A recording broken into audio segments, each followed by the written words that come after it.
Guys, Sean Bougie here, surplusfundsriches.net, and I'm going to go over some of the worst responses we've ever received, ever, from courts and government entities or departments. We've been doing this, guys, for about 20 years, longer than anybody else, worked more deals than anybody else.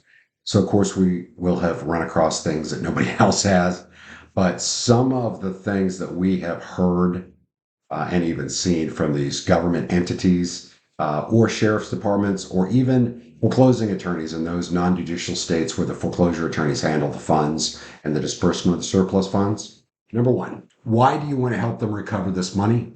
They didn't pay their taxes. They don't deserve it. Our response in that instance, because I couldn't believe they came across like that, was they lost their home. You don't think that's punishment enough? We got the list for that one. We know the IRS lien expired, but without them responding to the notification, we aren't going to release the funds to you. So the IRS is above the law. In that instance, the clerk actually said, hey, as far as we're concerned, the IRS stands for I run scared. I kid you not. We know your client is entitled. This is another one, third one. We know your client is entitled, but the daughters claim that the dad was abusive and they're entitled. Now, keep in mind, no court case saying anything about abuse before, right? Nothing like that. So I'm going to grant the funds to them. Now, guys, clerks of the court oftentimes are elected to that position.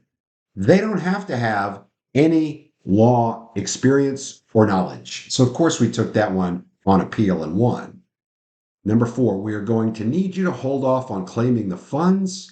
The clerk was embezzling the funds. We had to wait a while on that one. Number five, last one I'm going to cover today. Sorry, we are now a separate department because the previous sheriff took off with millions. It's going to take a year or more to get paid.